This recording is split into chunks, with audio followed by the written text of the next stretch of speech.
எல்லாம் வல்ல இறைவனுடைய திருவடிகளை என்னுடைய மனமொழி மெய்களால் போற்றி பணிகின்றேன். கம்பன் பணியிலும் கம்ப காவியத்திலும் எனக்கு ஈடுபட உண்டாக்கிய கம்பனடிப்பொடி அவர்கள் திருவடிகளையும் எனது குருநாதர் பேராசிரியர் ராதாகிருஷ்ணன் அவர்கள் திருவடிகளையும் மனதிருத்தி வணங்குகின்றேன்.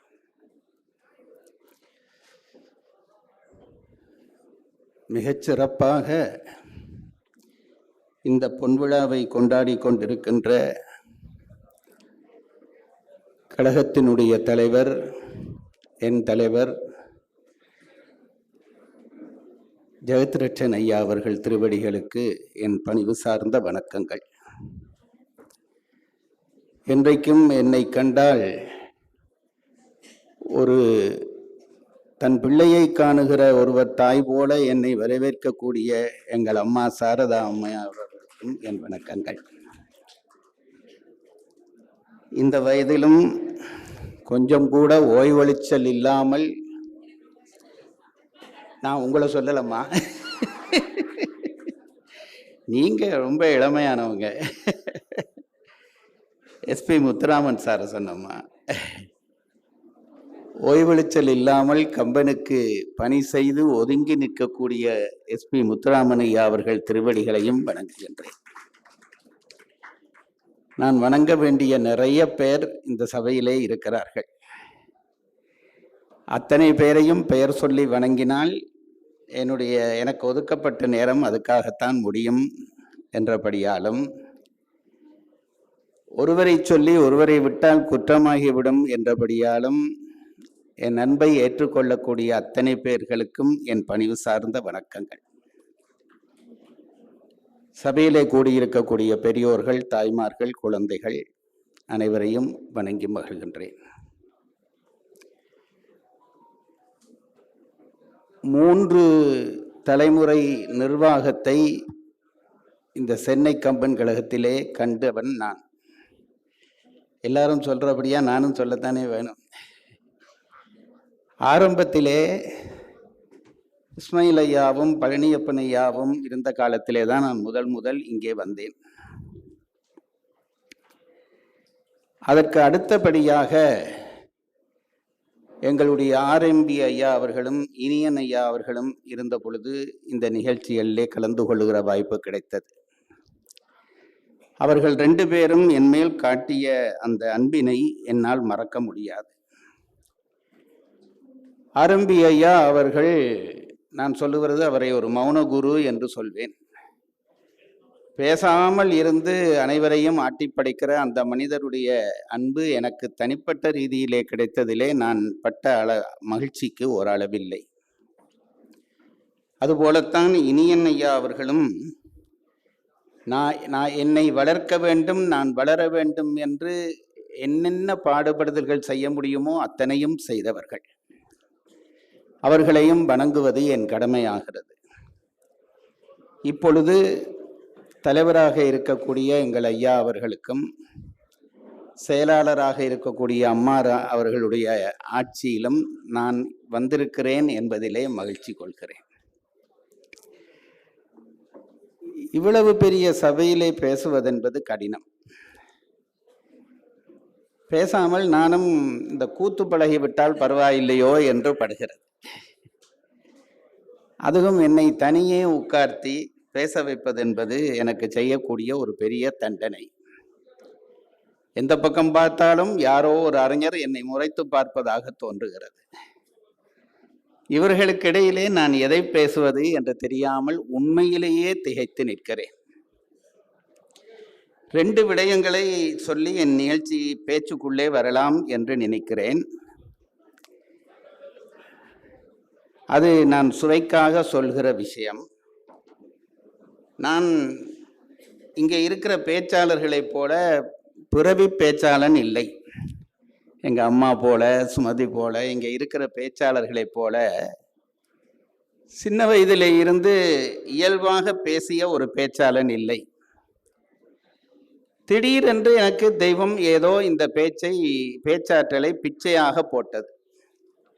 என்னை ஒரு 15 வயதில் அல்லது 14 வயதில் தெரிந்தவர்களுக்கு, அந்த வயதிலே மட்டும் தெரிந்தவர்களுக்கு ஜெயராஜ் ஒரு பேச்சாளன் இருக்கிறான் என்று சொன்னால் எந்த கோயிலில் சத்தியம் பண்ணினாலும் அவர்கள் நம்ப மாட்டார்கள். அவ்வளவு கூச்ச சுபாவம் உள்ளவனாகத்தான் நான் இருந்தேன். எங்கள் ஊரிலே இருந்த ஐயனார் என்னை பேச வைத்தார். இதெல்லாம் நீங்கள் மிகையாக நினைப்பீர்கள், ஆனால் நான் சொல்வது அத்தனையும் சத்தியம். அப்படி பேச நான் தொடங்கிய பிறகு நான் படித்த கல்லூரியிலே பேச வேண்டும் என்பது எனக்கு பெரிய விருப்பம். ஏனென்றால் அந்த கல்லூரிக்கு காந்தி வந்து பேசியிருக்கிறார், விவேகானந்தர் பேசியிருக்கிறார். அவர்கள் பேசின அந்த இடத்திலே நின்று பேச வேண்டும் என்பது எனக்குள்ளே ஒரு கனவு. முதலாக அதற்கு ஒரு சந்தர்ப்பம் வாய்த்தது. அப்பொழுது எங்களுடைய தமிழாசிரியர் ஒருவர் இருந்தார், சிவராமலிங்கம் பிள்ளை என்று அவருக்கு பெயர். அருமையான பேச்சாளர், அண்ணாமலை யூனிவர்சிட்டியிலே படித்தவர். அவருக்கு ஒரு கால் சுகமில்லை, நடக்க மாட்டார். எனக்கு அவரை நன்றாக தெரியும், அவருக்கு என்னை தெரியாது. நான் பேச வேண்டும், அன்றைக்கு பேச வேண்டும் என்ற உடனே அவரிடம் ஒரு ஆசி பெறலாம் என்பதற்காக அவர் இருக்கிற அந்த வகுப்பறைக்கு சென்றேன். அவருக்கு என்னை தெரியவில்லை. என்னப்பா என்று கேட்டார். நான் சொன்னேன், இன்றைக்கு நான் மேடையிலே பேச போகிறேன் சார், எனக்கு நீங்க ஆசீர்வாதம் பண்ணுங்கள், ஏதாவது ஒரு புத்திமதி சொல்லுங்கள் என்று கேட்டுக்கொண்டேன். அவர் நான் விழுந்து வணங்கிய உடனே என்னை ஆசீர்வாதம் பண்ணிவிட்டு, நான் பேசுவதற்கு ஏதாவது ஒரு புத்தி சொல்லுங்கள் ஐயா என்ற உடனே அவர் எனக்கு சொன்ன அந்த வார்த்தையை நான் சொல்லுகிறேன். தயவு செய்து இந்த சபையில் இருக்கிறவர்கள் யாரும் கோபிக்க கூடாது. அவர் எனக்கு சொன்ன அந்த ஆலோசனை, முன்னாலே இருக்கிற அத்தனை பேரும் முட்டாள்கள் என்று நினைத்து கொண்டு பேச்சு வரும் என்றார். இது நான் முன்பும் சொன்னேனோ என்னமோ தெரியவில்லை.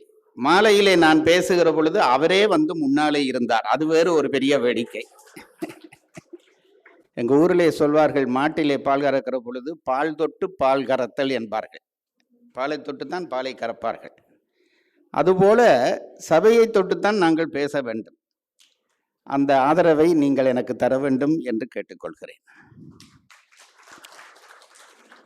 இது என்னுடைய முதல் பேச்சு அனுபவம். ஆனால் நான் எப்படித்தான் நினைத்து பார்த்தாலும் இந்த சபையை என் ஆசிரியர் சொன்னபடி என்னால் நினைக்க முடியவில்லை. அதனாலே ஒரு அச்சம் தோன்றுகிறது. இந்த சபையிலே நான் பேசாமல் விட்டுவிட்டால் என்ன, என்னுடைய பேச்சு தோற்று போனால் என்ன என்று இதுவரை நேரமும் நினைத்து கொண்டிருந்தேன். என் மனம் சொல்லியது, அப்படி நீ இன்றைக்கு நன்றபடி பேசாவிட்டாலும் பரவாயில்லை, நீ உன்னுடைய பேச்சு இன்றைக்கு தோற்று போனாலும் பரவாயில்லை என்று என் மனம் சொல்லியது.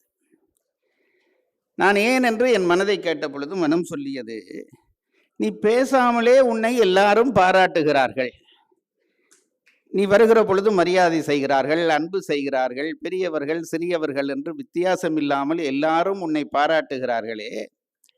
அப்படி பாராட்டுகிற பொழுது பாராட்டை ஏற்கனவே நீ பெற்றுவிட்டாய், இனி பெற வேண்டும் என்று அவசியம் இல்லை. ஆகவே நீ பேசாமல் விட்டாலும் ஒன்றும் தவறில்லை என்று என் மனம் சொல்லியது. அந்த துணிவிலே தான் நான் பேச ஏறியிருக்கிறேன். ஒன்றை மட்டும் நான் ஆரம்பத்திலே சொல்ல விரும்புகிறேன். நீங்கள் எல்லோரும் என் மேல் காட்டுகிற அன்பையும் மரியாதையையும் மதிப்பையும் நான் எப்படி தாங்கிக் கொள்ளப் போகிறேனோ என்று தெரியாமல் திகைத்து நிற்கிறேன். எதற்காக என் மேல் இவ்வளவு அன்பு செய்கிறீர்கள் என்று என் மனம் திரும்ப திரும்ப கேட்கிறது. இந்த பேசுகிற சின்ன பையன்கள் எல்லாம் வந்து என் மேல் அன்பை கொட்டுகிறார்கள். அப்படி நான் என்ன ஒரு பெரிய, என்னை அறிமுகப்படுத்துகிற பொழுது சொன்னார்கள், ராமாயணம் அழிந்து போனாலும் பரவாயில்லை, ஜெயராஜ் இருந்தால் ராமாயணத்தை உண்டாக்கி விடலாம் என்று. அவர்கள் சொல்கிறாள் என்பதற்காக அதை நான் ஏற்றுக்கொள்ள தயாராக இல்லை. அதெல்லாம் என் மேல் கொண்ட அன்பினால் அவர்கள் செய்கிற பாராட்டு என்றுதான் நான் நினைக்கிறேன். எனக்கு ஒரு தகுதி இருக்கிறது. என்னை இவ்வளவு பேரும் அன்பு செய்ய, மரியாதை செய்ய, பாராட்ட எனக்கு ஒரு தகுதியுமே இல்லையா என்றால் ஒரு தகுதி இருக்கிறது. அது என்ன தகுதி என்றால், நான் கம்பனை உளமாற நேசித்தேன். அதுதான் என்னுடைய தகுதி. கம்பராமாயணத்தை நேசித்தது அதற்கு பிறகுதான். எனக்கு என்னவோ கம்பன் என்ற அந்த ஒரு புலவன் மேலே ஏற்பட்ட ஈர்ப்பு என்பது என்னால் மறக்க முடியாதது. எங்கள் ஊரில் நான் இருக்கிற பொழுது யாராவது ஒருத்தர் கம்பனை தாழ்த்தியோ தாக்கியோ எழுதினாலோ பேசினாலோ கடும் கோபப்படுவேன். அவர்களுக்கு உடனே மேடை என்றால் பதில் சொல்லுவேன், அல்லது எழுத்தென்றால் எழுத்திலேயாவது அவர்களை ரொம்ப கண்டிப்பேன். கம்பனுக்கு ஒரு குறைவு வருகிறதென்றால் என்னால் தாங்க முடியாது. எங்கள் கம்பன் விழாக்களே ஒரு சின்ன பிழை கூட நிகழ கூடாது என்பதற்காக நான் ரொம்ப முயற்சி செய்வேன். இதுதான் எனக்கு இருக்கக்கூடிய, இன்றைக்கு நீங்கள் எல்லாரும் தரக்கூடிய அன்புக்கும் மதிக்குமான தகுதி என்று நான் நினைக்கிறேன். எங்கள் ஊர்களிலே கூட்டம் நடக்கிற பொழுது, சில கூட்டங்கள் நடக்கிற பொழுது யாராவது ஒருத்தர் கம்பனை தாக்கி பேசினார், அந்த சபை முழுவதும் என்னை திரும்பி பார்க்கும். ஏதோ நான் தான் கம்பனுக்கு சொந்தக்காரன் என்பது போல என்னை திரும்பி பார்ப்பார்கள். பாராட்டினால் என்னை பார்த்து சிரிப்பார்கள். அந்த அளவுக்கு கம்பனோடு உறவு கொண்ட அந்த ஒரு காரணத்தால் தான் உங்கள் எல்லோருடைய அன்பையும் பெற முடிகிறது என்று கருதி விஷயத்துக்குள்ளே வரலாம் என்று நினைக்கிறேன். ராமா நீயுமா, இந்த தலைப்பினூடாக சொல்ல வருகிற விஷயம் புரிகிறது. அதாவது ராமன் கூட குற்றங்களை செய்தான் என்பதுதான் நேற்றைய வழக்காடு மன்றத்தினுடைய தொடர்ச்சி போல இந்த தலைப்பு அமைகிறது.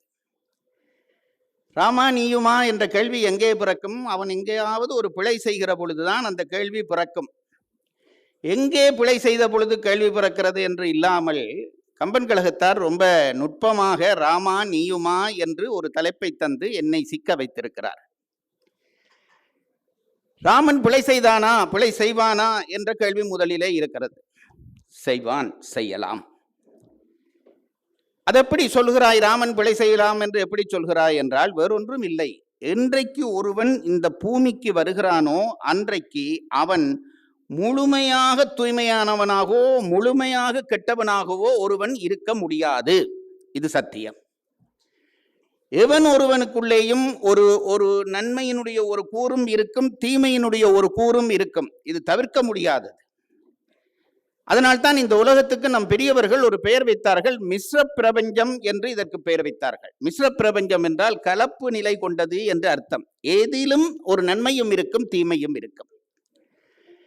பூமியிலே வந்து என்றைக்கு ராமன் பிறந்தானோ அவனுக்குள்ளேயும் ஏதாவது ஒரு சின்ன பிழையை காட்ட புலவன் விரும்பி இருந்தால் அதிலே தவறில்லை, அது அவனுக்கு குறையும் இல்லை என்பது என்னுடைய அபிப்பிராயம். ராமனை பார்த்து நீ என்ன குற்றம் செய்தாய் என்று கேட்டால் இன்றைக்கு பல பேருக்கு ராமனிடம் நன்மையை காட்டுவதை விட தீமையை காட்டுவதிலே தான் அதிக அக்கறை வருகிறது. ஏன் என்று எனக்கு புரியவில்லை. நான் பலதரம் பல மேடைகளிலே சொல்லி இருக்கிறேன், ராமனை பிடிப்பதை விட ராவணனுக்கு இப்ப ராவணனை பல பேருக்கும் பிடிக்கிறது. ஏனென்று நினைத்து பார்த்தால் அவர்களுக்குள்ளும் ஒரு ராவணன் இருக்கிறார் போல் தெரிகிறது எனக்கு. அதனால்தான் ராவணன் மீது நாட்டம் ஏற்படுகிறது. ராவணனை எங்களுடைய குலத்தினுடைய முதல்வன் என்றும் அப்படி என்னமோ எல்லாம் சொல்லுகிறார்கள். நான் கேட்கிறதுண்டு, ராவணனை காவியத்தை வைத்துக்கொண்டு நான் கேட்கிற ஒரு செய்தி, ராவணனை நல்லவன் என்று நீ சொன்னால் உன்னுடைய மனைவியை ஒருவன் தூக்கி கொண்டு போனால் அவனை நீ நல்லவன் என்று சொல்வாயா? சொன்னால் ராவணனையும் நல்லவன் என்று சொல். இதுதான் என்னுடைய வாதம். மாற்றான் மனைவி ஒருத்தியை அவளுக்கு விருப்பமில்லாமல் கொண்டு போய் வைத்து அனுபவிக்க நினைத்த குற்றம் என்பது இருக்கிறதே பெரிய குற்றம். நம்முடைய திருவள்ளுவர் பலதார மனத்தை கண்டிக்கவில்லை, பரத்தையர் தொடர்பை கூட பெரிய அளவிலே கண்டிக்கவில்லை, பொருட்பாலிலே தான் கண்டிக்கிறார். ஆனால் அறத்துப்பாலிலேயே பிறன்மனை விரும்புவது என்பதை பெரிய குற்றம் என்கிறார். அந்த குற்றத்தை ஒருவன் செய்தால் அவன் வேறொரு குற்றத்தை செய்யாவிட்டாலும் அதையும் செய்திருப்பான் என்று இந்த உலகம் சொல்லும் என்கிறார். எய்துவர் எய்தா பழி என்கிறார். அந்த பெரிய குற்றத்தை செய்தவனாகிய ராவணனை நல்லவன் என்று சொல்கிற ஒரு அமைப்பை இந்த சமுதாயத்துக்குள்ளே நாங்கள் உருவாக்க கூடாது என்று உங்கள் எல்லோரிடமும் நான் தாழ்மையாக கேட்டுக்கொள்கிறேன். இதை நான் சொல்வதற்கு காரணம் இருக்கிறது. பிழைகள் காட்டுவாயா என்றால் காட்டலாம், சும்மா விளையாட்டுக்காக சொல்லுகிறேன். ராமன் குருவினுடைய வார்த்தையை மீறியவன் ஒன்று எங்கே என்று நீங்கள் கேட்பீர்கள். வசிட்டர் ராமனுக்கு சொன்ன ஆலோசனை யாரோடும் பகை கொள்ளலன் என்றபின் போரொடுங்கும் புகழொடுங்காது என்றான். இதுதானே அவனுக்கு சொன்ன வார்த்தை. ராமன் போர் செய்யாமலா இருந்தான்? எத்தனையோ போர்களை செய்தான். அப்படியானால் அவன் குருவினுடைய வார்த்தையை மீறினான் என்று சொல்வதிலே தவறில்லை. அதற்கு பிறகு அவன் மேலே போகிற பொழுது சூர்பனகையோடு அவன் விளையாடிய விளையாட்டு, இதை இன்றைக்கு வழக்காடு மன்றங்களிலே வைத்து குற்றம் சொல்கிறார்கள். அதுபோலவே இன்னும் சற்று தாண்டி போனால் வாலிவதையை செய்த குற்றச்சாட்டை பெரிய குற்றமாக ஆக்குகிறார்கள். சூர்பனகையோடு பேசிய விளையாட்டு குற்றமாகிறது. கடைசியாக வந்து பார்த்தால் சீதையை தீக்குளிக்க செய்த காட்சி இருக்கிறதே, தீக்குளிப்பு காட்சி, அதை யாரும் இன்றைக்கு வரைக்கும் மன்னிக்க தயாராக இல்லை.